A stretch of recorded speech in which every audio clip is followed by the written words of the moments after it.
ജയ ശ്രീ രാധേ സർവം ശ്രീ രാധാകൃഷ്ണ നമസ്തേ. ഞാൻ ഇപ്പോൾ നിൽക്കുന്നത് വൃന്ദാവനത്തിലാണ്, യു പിയിലെ വൃന്ദാവനത്തിൽ. ഇവിടെ ഞങ്ങളിന്ന് രാവിലെ ഭാണ്ഡീരവനത്തിലേക്ക് ഇറങ്ങിയതാണ്.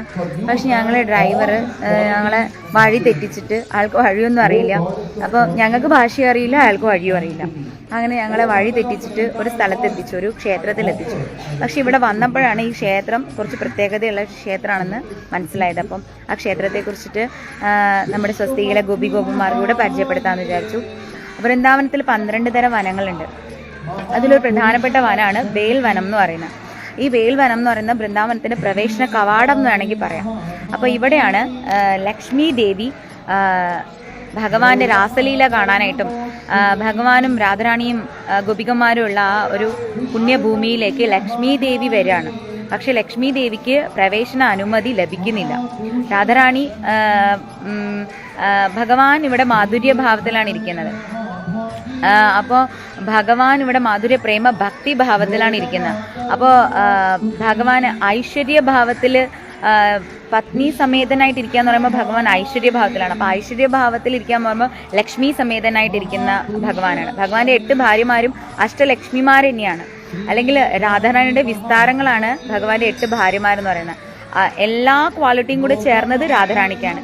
എന്നാൽ രാധാറാണിയുടെ ഓരോരോ പ്രധാനപ്പെട്ട ക്വാളിറ്റീസ് ഉള്ളത് 8 ലക്ഷ്മിമാർക്കാണ്. അപ്പോൾ ഈ 8 ലക്ഷ്മിമാരും ചേർന്ന സ്വരൂപമായ ലക്ഷ്മി ദേവി വൈകുണ്ഠ ലോകത്ത് നിന്ന് വരികയാണ്. ഭഗവാന്റെ രാസക്രീഡ കാണാനും വൃന്ദാവനം കാണാൻ വേണ്ടി വരുമ്പോൾ രാധാറാണിയുടെ ഗോപികമാർ ലക്ഷ്മി ദേവിക്ക് പ്രവേശന അനുമതി കൊടുക്കുന്നില്ല.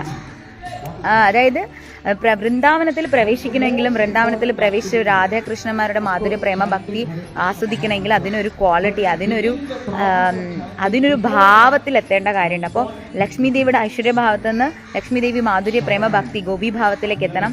അപ്പോൾ വൃന്ദാവനത്തിലേക്ക് പ്രവേശന അനുമതി കൊടുക്കാത്ത കണ്ട് പാവം ലക്ഷ്മി ദേവി അന്നു മുതൽ ഇവിടെ തപസ് ചെയ്യുകയാണ്. രാധാറാണിയുടെയും ഗോപികമാരുടെ അനുമതി കിട്ടാൻ വേണ്ടിയിട്ട് ലക്ഷ്മി ദേവി ഒരു കൈയും കൂപ്പി പാവം ഇവിടെ ഇപ്പോഴും തപസ് ചെയ്യാണ്. വൃന്ദാവനത്തിലേക്ക് പ്രവേശിക്കാൻ സാധിക്കാതെ വൃന്ദാവനത്തിന്റെ പ്രവേശന കവാടമായ ബേൽ വനത്തിൽ വന്ന ദേവി ഇങ്ങനെ കാത്തിരിക്കുകയാണ്, പ്രാർത്ഥിച്ചുകൊണ്ടിരിക്കുകയാണ്. എന്തെങ്കിലും എനിക്കൊന്ന് വൃന്ദാവനത്തിലേക്ക് എന്നെ ഭഗവാൻ പ്രവേശിപ്പിക്കണേ, രാധാറാണി എന്നെ ഒന്ന് പ്രവേശിപ്പിക്കണേ. കാരണം വൃന്ദാവനം എന്ന് പറയുന്നത് രാധാറാണിയുടെ ഭൂമിയാണ്. രാധാറാണിയാണ് ഇവിടുത്തെ വൃന്ദാവനേശ്വരിയാണ് രാധാറാണി. വൃന്ദാവനം ഗോലോകത്ത് നിന്ന് ഭഗവാൻ ഭൂമിയിലേക്ക് ഒരു ചെറിയ പോർഷൻ അടർത്തിയെടുത്തത് തന്നെ രാധാറാണിക്കും ഗോപികമാർക്കും ഗോപന്മാർക്കും വേണ്ടിയിട്ടാണ്. അപ്പം അവിടെ എത്തണമെങ്കിൽ ഗോപിഭാവത്തിൽ എത്തിയാലേ അത് നമ്മളെ പൈസ ഉണ്ടെങ്കിലോ ആരോഗ്യം ഉണ്ടെങ്കിലോ ഒന്നും വൃന്ദാവനത്തിൽ എത്താൻ സാധിക്കില്ല. അതിന് രാധാറാണിയുടെ കൃപാ കടാക്ഷം ഉണ്ടാവണം. അപ്പോൾ രാധാറാണി കൃപ ചൊരിയാത്തത് കാരണം ലക്ഷ്മി ദേവി പോലും ഇപ്പോൾ നമ്മുടെ ഇന്നലെ തന്നെ ഞാൻ ഓരോ വീഡിയോസ് ഇടുമ്പോൾ നമ്മുടെ ഗോപികമാർ കുറേ ആളുകൾ പറയുന്നുണ്ട്, ഞങ്ങൾക്ക് എന്തെങ്കിലും വൃന്ദാവനം കാണാൻ പറ്റുമോ, ഞങ്ങൾക്ക് എന്തെങ്കിലും ഇവിടെ ഒന്ന് പ്രവേശിക്കാൻ പറ്റുമോ എന്നൊക്കെ പറഞ്ഞ് വിഷമിക്കുന്നുണ്ട്, എനിക്ക് മെയിൽ അയക്കുന്നുണ്ട്. അപ്പോൾ അവരോട് എനിക്ക് പറയാനുള്ളതാണ്, നോക്കൂ, ലക്ഷ്മി ദേവി പോലും വൃന്ദാവനത്തിലേക്ക് പ്രവേശന അനുമതി കിട്ടാതെ അതായത് ഇവിടെ തപസ് ചെയ്യാണ് ഭഗവാനെ കാണാൻ വേണ്ടിയിട്ട്. മീൻസ് ഭഗവാന്റെ ആ ലീലകൾ ആസ്വദിക്കാൻ വേണ്ടിയിട്ട്, വൃന്ദാവന ഭൂമിയിലൊന്ന് പ്രവേശിക്കാൻ വേണ്ടിയിട്ട്, ആ ക്വാളിറ്റിയിൽ എത്താൻ വേണ്ടിയിട്ട് ലക്ഷ്മി ദേവി കൈ കൂപ്പിയിട്ട് രാധാറാണീനെ നമസ്കരിച്ച് തപസ് ചെയ്തുകൊണ്ടിരിക്കുകയാണ്. അപ്പോൾ നമ്മൾക്ക് സമയമാകുമ്പോൾ രാധാറാണി നമ്മളിൽ അനുഗ്രഹം ചൊരിയുമ്പോൾ നമുക്ക് വൃന്ദാവനത്തിലേക്ക് പ്രവേശന അനുമതി ലഭിക്കും.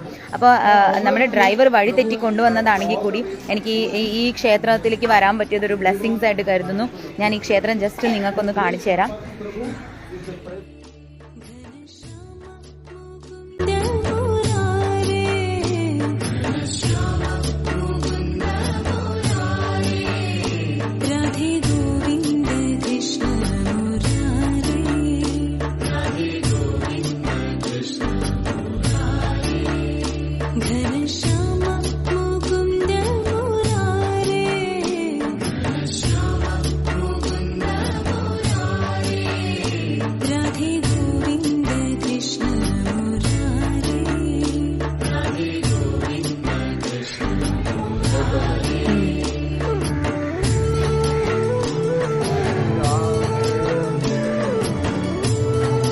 നമുക്ക് ഉള്ളിലേക്ക് കടന്ന് എനിക്ക് ഫോട്ടോ എടുത്ത് കാണിച്ചു തരാൻ പറ്റില്ല. ലക്ഷ്മി ദേവി കൈ കൂപ്പി നിൽക്കുകയാണ്. ഇതാണ് ഈ ക്ഷേത്രത്തിന്റെ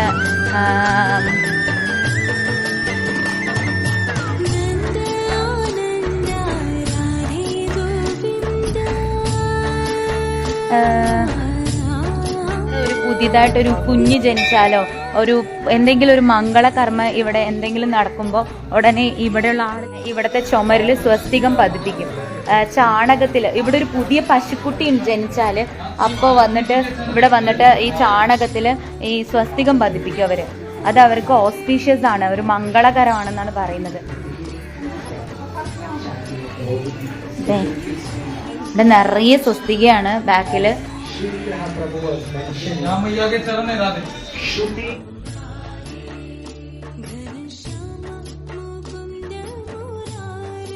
ദേവിയുടെ പാദാണ്, മഹാലക്ഷ്മി ദേവിയുടെ.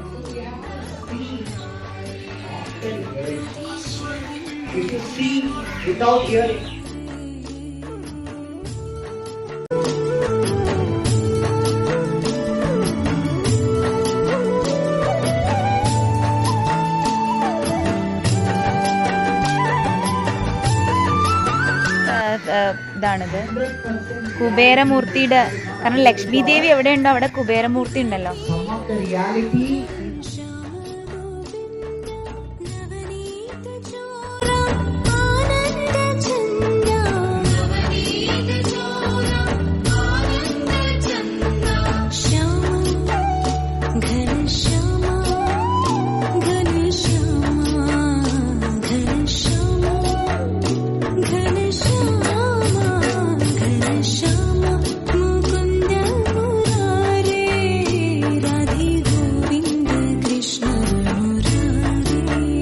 നല്ല ബ്യൂട്ടിഫുൾ പ്ലേസ് ആണ് ഈ ക്ഷേത്രം. എനിക്ക് നല്ല ഇഷ്ടമായി. വേൽവനം ഒരു ഗ്രാമപ്രദേശമാണ് വേൽവനം.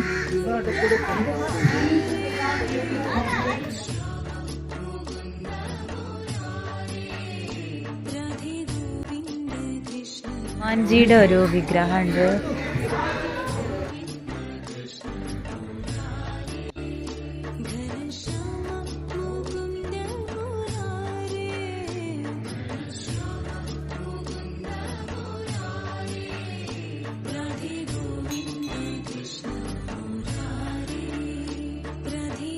ലക്ഷ്മി ഗോപാൽജി മന്ദിർ വേൽവനം എന്നാണ് ഈ ക്ഷേത്രത്തിന്റെ പേര്.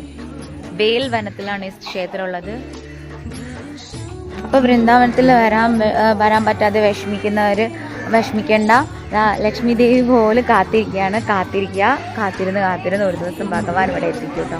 അപ്പോൾ എല്ലാവർക്കും ഭഗവാന്റെയും രാധാറാണിയുടെയും ലക്ഷ്മി ദേവിയുടെയും ഭഗവാന്റെ എല്ലാ അനുഗ്രഹം ഉണ്ടാവട്ടെ. സർവം ശ്രീ രാധാകൃഷ്ണ അർപ്പണമസ്തു. ജയ ശ്രീ രാധേ രാധേ. ലക്ഷ്മി ദേവി കയ്യും കുത്തിയിരിക്കുകയാണ്.